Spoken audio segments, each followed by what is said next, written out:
Bonjour à tous les chers amis, j'espère que vous allez bien. Attendez, je viens de faire ma miniature, faut que je remette mon 5 même s'il n'y a absolument aucun son, aucune musique dedans. C'est juste que j'aime bien parce que je m'entends différemment et tout ça. J'espère que vous allez bien, on se retrouve pour une petite facecam sur le sujet du coup de mon expérience des réseaux sociaux, expérience plutôt négative sur certains points. Je vous ai dit en fait, ça fait déjà plusieurs vidéos que je fais sur ce sujet, je vous ai dit qu'avant de quitter YouTube, j'allais remettre un peu les pendules à l'heure, enfin pas vraiment les pendules à l'heure, mais je vais quand même remettre certaines choses, certains points sur les i, certaines barres sur les t, certaines églises au milieu du village, concernant les comportements dont j'ai été témoin, victime, etc. Vis-à-vis des comportements des haineux, haineuses sur les réseaux sociaux, notamment Twitter. Voilà, ça y est, j'ai dit le mot interdit, c'est Twitter. Je vous ai mis sur papier, enfin j'ai pas détaillé, j'ai détaillé en vidéo, non pas deux, non pas trois, non pas quatre, non pas cinq, mais un top 6 des pires ingérences des haineuses et des haineux dans la vie quotidienne de moi en tant qu'influenceur, en tant que youtubeur, en tant que créateur de contenu. Je vous ai retenu quelques petites anecdotes sympas enfin sympas, quelques petites anecdotes un peu aberrantes au niveau du comportement de ces gens-là, des réseaux sociaux et tout ça. Donc, on va y aller crescendo, tu vois, au niveau des comportements, jusqu'au dernier qui est totalement aberrant, mais on va y aller et je vais vous témoigner un petit peu je vais vous livrer mon témoignage vis-à-vis de ce qui s'est passé. Donc il y a déjà, en premier lieu, alors c'est de l'ingérence, c'est-à-dire c'est les gens qui se croient tellement permis, en fait ils se croient tellement tout permis qu'ils se permettent d'interférer dans la vie privée des créateurs de contenu. Alors je parle pas que de moi, ça ne concerne pas que moi, il y a plein d'autres youtubeurs, créateurs et tout ça qui ont déjà témoigné de ce genre de comportement, mais je trouve intéressant de vous en faire part et de vous le détailler un petit peu plus précisément pour ceux qui auraient zappé, ceux qui y croiraient pas, ou ceux qui tout simplement n'auraient pas compris à quel point ça pouvait aller loin. Donc déjà, il y a le premier point de ce top 6, c'est le contact des groupes Facebook vente et annonce. Ça, c'est un truc qui est ouf, c'est qu'en fait, on est créateur de contenu, on a une vie privée derrière. On partage déjà énormément de choses de notre vie privée sur internet et tout ça, pour le plaisir de nos spectateurs, pour le plaisir des gens qui nous regardent, un peu comme n'importe quelle émission télé, à la télé, etc. Mais on se rend compte que malgré le fait qu'on ait une vie privée, on n'est pas si privé que ça, parce que les gens vont fouiller, vont guigner, vont rechercher, vont essayer de trouver le petit scoop pour se faire mousser sur les réseaux sociaux, parce que je pense que ça part surtout de cette intention de se faire encenser par leur père cinglé, tout autre sens cinglé, de trouver des informations, ou trouver des scoops, ou trouver des choses comme ça. Moi, ce que je trouve, c'est les groupes de Facebook, de vente, ou les groupes tout simplement de Facebook, où en fait ces gens-là vont aller s'inscrire, vont aller adhérer à des groupes ou des pages Facebook que leurs créateurs de contenu préférés apprécient aussi. Ce qui fait qu'on se retrouve des fois avec des abonnés haineuses qui vont aller commenter des publications de vente. Alors ça m'est déjà arrivé de vendre des trucs sur Facebook, mettre une annonce pour vendre un truc, et que ces personnes en fait viennent commenter la publication en disant faites attention, cet objet est vendu. Alors ça me rappelle une anecdote, c'est le canapé dans la Maison Blanche. On avait acheté un canapé Ikea, etc., qui était somme toute très confortable, au déménagement pour aller à la maison, le château là, on l'avait vendu, et l'annonce avait été mise sur Facebook, et il y a eu plusieurs personnes qui étaient venues commenter et contacter aussi en privé des potentiels acheteurs qui commentaient la publication, parce que généralement les gens ils commentent en disant MP envoyé, intéressé, machin, et les haineuses, elles allaient contacter ces personnes là en disant faites attention, le canapé il est vendu par des influenceurs qui sont sur YouTube, c'est des escrocs, des arnaqueurs, machin et tout ça. Donc ils allaient déjà faire de l'ingérence dans la vie privée, dans notre vie privée, en essayant de mettre à mal, du coup, les ventes dans les groupes des réseaux sociaux. Mais au-delà des ventes, il y a aussi les groupes Facebook. Moi, ça m'est déjà arrivé plusieurs fois, de poser des questions, ou de répondre, ou de parler dans des groupes de genre de DS3, de Q7. Alors, le Q7, il n'y en a pas beaucoup qui ont des Q7. Donc, faut pas me faire croire que, comme de par hasard, une haineuse qui ne m'apprécie pas a aussi un Q7 et sur le groupe Q7, genre le groupe international, même pas le groupe français, ça parle en anglais, tu vois, en international. Et du coup, ces gens-là sont sur les mêmes groupes que moi pour voir si je poste des choses et ensuite les rapporter sur internet, sur Twitter, machin, etc. pour se foutre de ma gueule, ou alors commenter directement sur Facebook pour m'en foutre plein la gueule, etc. ou peu importe. Donc là, on se rend compte qu'en fait, on peut pas être abonné à une page, on peut pas être adhérent d'un groupe ou quoi que ce soit sans qu'on nous piste et sans qu'on essaie de voir tout ce qu'on poste, tout ce qu'on écrit, tout ce qu'on fait, etc., etc.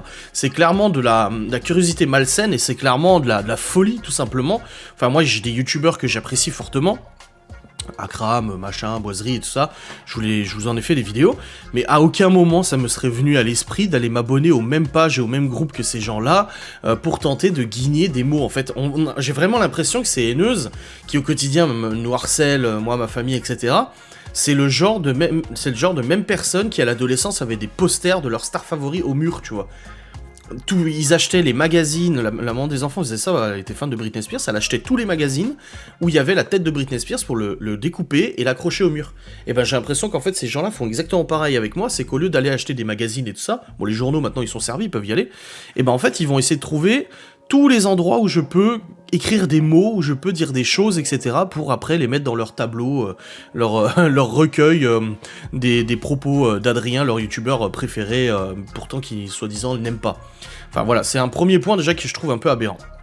Il y a ensuite dans le deuxième point de l'ingérence, le contact des proches, des amis, etc. Systématiquement, et depuis maintenant de nombreuses années, pas depuis 2 ans, depuis maintenant 2016, lorsque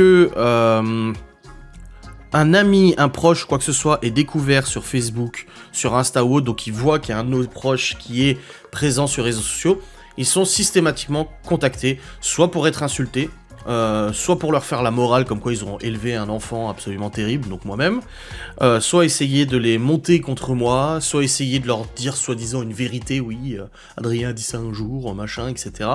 Enfin bref, c'est insupportable. Et je m'en souviens, en 2017 ou 2018, il y avait une meuf comme ça où elle contactait absolument toute la base de contact Facebook. Donc moi, mes amis étaient visibles, même si mon profil était privé, les amis étaient visibles. Et tous mes amis et tous les amis de la mère des enfants avaient été contactés par cette personne qui renvoyait toujours le même message, un message voilà un peu de semi-haine et semi-avertissement, oui faites attention à cette personne, vous l'avez dans vos amis, vous savez pas qui il est, etc. Pour foutre en l'air en fait des relations amicales ou des relations tout simplement de contact. Donc je trouve ça aussi vachement aberrant de passer son temps, la journée ou la nuit à aller contacter des inconnus pour leur dire de faire attention. Enfin je trouve ça un petit peu chaud, quoi. On a ensuite, alors ça monte crescendo, on a ensuite le contact de propriétaires lorsqu'on loue une maison avec de nombreux mails et appels. Alors quand on a découvert, on a trouvé l'annonce du château, donc le dernier, voilà, la Châtel, tu sais, le château, vous voyez de quoi je parle. Nous avons avec joie partagé en fait une photo de la maison en disant voilà, nous allons louer cette maison, etc. En location de son d'achat, machin et tout ça. Enfin, bon, même si des détails après on fait que ça je peux pas en parler pour l'instant, j'en parlerai peut-être avant de quitter YouTube, mais moi ça aurait pas été possible d'acheter, mais dans tous les cas voilà, on avait partagé avec plaisir et les gens ont retrouvé l'annonce de cette maison du coup sur Le Bon Coin et ont contacté massivement le propriétaire pour le sommer de ne pas nous louer la maison, de faire attention car nous ne payions pas nos loyers.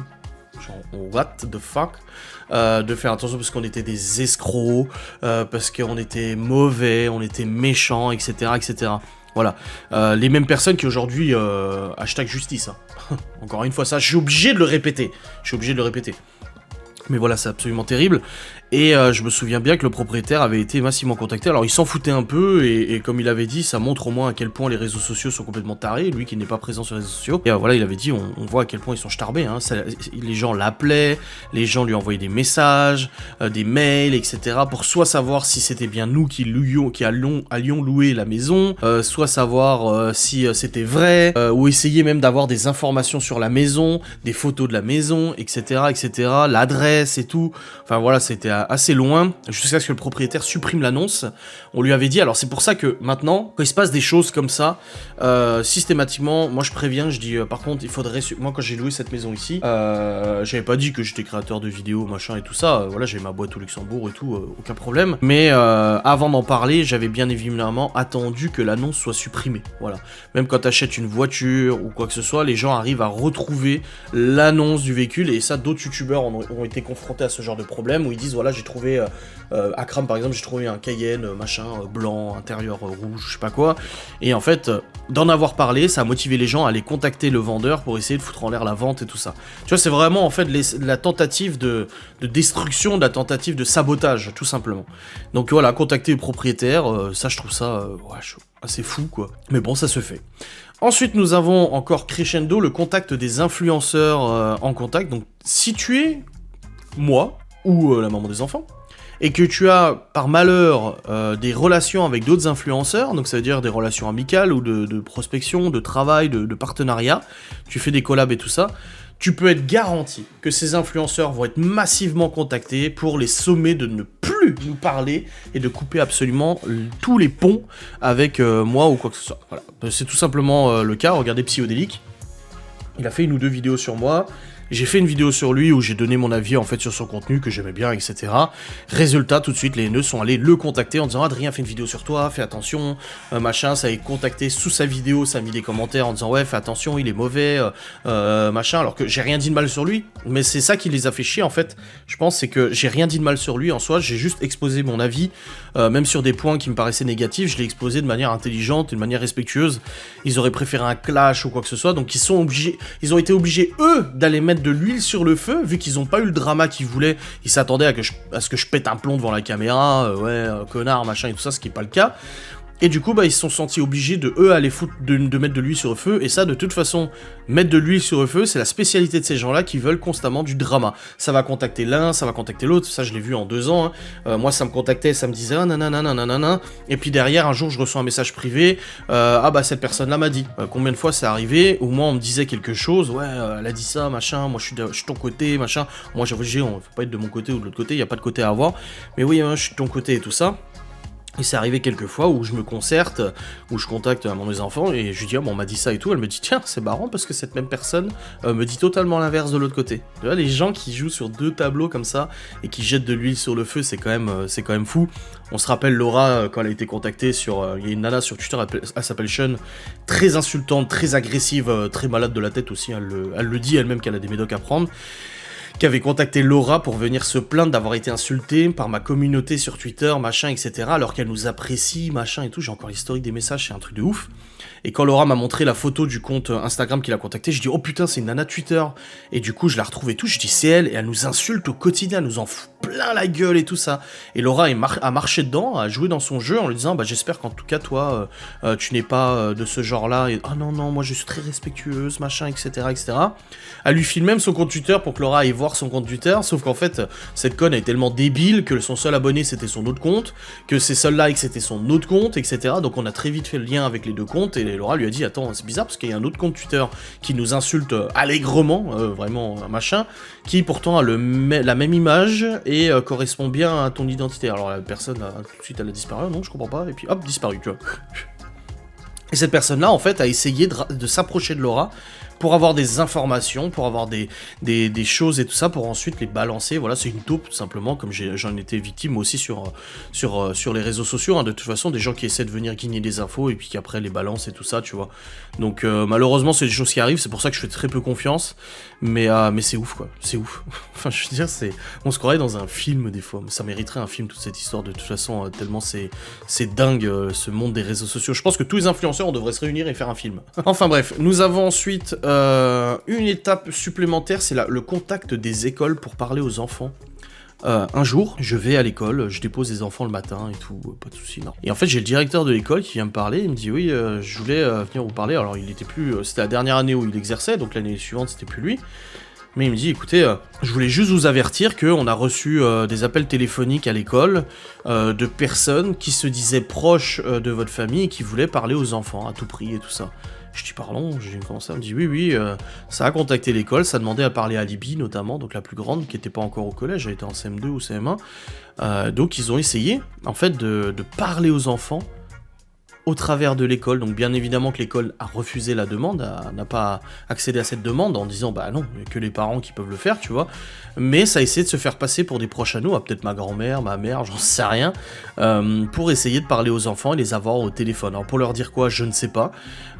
Pour faire quoi, je ne sais pas, mais je trouve ça quand même assez fou. De toute façon, ils ont, sur Twitter actuellement, ils ont toujours ils rabâchent sans cesse la même rengaine en disant « Le jour où les enfants découvriront qui est leur père ou ce qu'il a fait ou machin. » Putain, mais comme je le répète sans cesse, les enfants sont les premiers témoins de ce qui s'est passé depuis 2 ans, plus de 2 ans sur les réseaux sociaux. Je pense que ce sont les plus proches et les plus à même de comprendre et de savoir ce qui s'est passé. Ils l'ont vécu, ils l'ont subi, ils en ont été témoins de nombreuses choses, etc., que j'ai dénoncées, etc., à droite à gauche. Ils le savent. Ils savent que leur papa n'est pas parfait, ils savent que leur papa c'est pas un ange ou quoi que ce soit, ça y a absolument aucun problème là-dessus, hein, ils le savent, mais ils savent parfaitement ce qui s'est passé, et ils savent parfaitement les circonstances de ce qui s'est passé, contrairement à toutes ces nanas sur internet qui se disent porte-étendard de la justice, machin, etc., alors qu'ils n'ont absolument aucune idée de ce qui s'est passé en coulisses, et même si demain je m'amusais à faire une longue vidéo où je balançais beaucoup de choses qui se sont passées, qui normalement dans le commun des mortels feraient dire à n'importe qui « Oh putain, oui d'accord, je comprends, tu vois. » Je veux dire, moi, nous, on a des proches, on a des amis comme Sylvie Srick et tout ça, qui ne connaissaient pas un peu toute l'histoire, parce qu'on n'avait pas eu l'occasion d'en parler, et quand on leur a raconté, c'est toujours la même réaction, c'est « Ah oui, d'accord. Ah oui. Ah oui. » Ou des gens qui ne savaient pas « Ah oui, oh putain, oui. » Tu vois, du moment où tu sais, si t'es un tantinet intelligent, ou un tantinet parent, père, mère, logique, et que t'as envie de protéger tes enfants ou quoi que ce soit, tu te dis « Ah ouais, d'accord. » Mais bon, après, quand t'es haineux, hein. De toute façon, t'es totalement aveugle, c'est une... J'entends rien. Voilà, tu pourras dire ce que tu veux. Et last but not least, pour le dernier, alors ça aussi c'est... Il y a eu des conflits, des plaintes. J'ai déposé plusieurs plaintes, d'autres plaintes ont été déposées contre moi, etc. Vous le savez, enfin, c'est pas un secret, etc. Et au milieu de ces plaintes, il y a quoi? Il y a la pauvre gendarmerie qui n'a rien demandé à personne et qui a été malheureusement, alors pas de mon fait, mais qui a malheureusement été un peu embrigadé dans tout ce bordel et tout ça, et qui a été contacté, alors je ne sais pas à quel degré, mais qui a été contacté par le camp de la justice pour m'en foutre plein la gueule. C'est quand même dingue, alors je peux pas retranscrire les propos, etc., j'ai pas le droit de le faire, mais l'email, en gros, l'email de la personne en charge des dossiers à la gendarmerie a malheureusement et malencontreusement été transmis à des nanas de Twitter, des haineuses, etc., qui du coup s'en sont servis, ainsi que le numéro de téléphone, pour appeler, envoyer des mails, etc., pour prendre la défense d'un des deux camps, donc pas le mien, vous imaginez bien, et puis de toute façon je l'aurais pas demandé et ça m'aurait pas plu du tout que ça se fasse. Laissons la justice, la gendarmerie qui fait son travail malgré les problèmes qu'ils ont avec, avec notre gouvernement, etc. Mais voilà, des gens se sont dit, tiens, je trouve ça intéressant ce matin de prendre mon téléphone ou de prendre ma boîte mail et d'envoyer un mail à un OPJ qui s'occupe d'un dossier d'une famille que je ne connais pas, à part sur internet, de prendre position dans un dossier que je ne connais pas non plus, pour apporter mon témoignage, qui ne vaut rien, bien évidemment, sur des éléments que je ne connais pas. Voilà, je trouve que là, c'est pareil, c'est... Là, on a atteint un sommet, quoi, je veux dire. Enfin, non, on n'a pas atteint un sommet, parce qu'il y a encore d'autres choses, mais je vous raconterai dans d'autres vidéos. Mais voilà, ça, pour moi, c'est le dernier point que je voulais soulever dans cette vidéo, cette vidéo aberrante des comportements d'ingérence des haineuses, etc., dans cette vie privée qui, normalement, même si on la partage sur Internet, devrait rester quand même un petit peu privée. Voilà. C'est pour ça que je fais toujours attention. Par exemple, le garage où je suis allé pour le Q7, bon, le mec sait que je fais des vidéos, on en a parlé, qui a planté la bagnole et tout ça.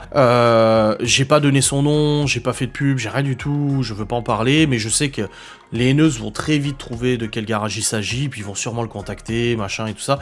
Mais en fait, ces haineuses n'ont absolument pas compris que je m'en foutais de l'image que les gens avaient de moi. Ça, c'est vraiment un truc tellement important. Oui, t'as vu, il est passé dans tous les journaux. À mon avis, j'ai vu des tweets où, ouais, quand il va au magasin, les gens doivent le regarder. Oh non, je suis pas une star, s'il te plaît, je suis pas Johnny Depp, quoi. Genre, calme-toi, détends-toi, redescends un petit peu là. Et même si on me reconnaît, mais j'en ai rien à foutre en fait, les gens peuvent penser ce qu'ils veulent de moi, je m'en bats les couilles, mais d'une force. Oh là là, c'est comme quand on a fait le crédit pour la maison, il y a des gens, enfin ces nanas, ont essayé de rechercher à quelle banque on faisait le crédit pour contacter la banque, pour essayer de faire foirer la demande d'emprunt. tu vois. Ça, je le sais parce qu'on m'a envoyé les messages privés, je le savais. Ça a même demandé à l'autre camp si elle savait à quelle banque on allait faire un emprunt pour essayer de foutre en l'air le truc, tu vois. Enfin, je trouve ça dingue, quoi. Bref, j'espère que cette vidéo vous aura plu. Ce petit recadrage vous aura plu. Mais en tout cas, ça m'a fait plaisir d'en parler. Je vous remercie d'avoir regardé cette vidéo. Je vous dis à très vite. Salut.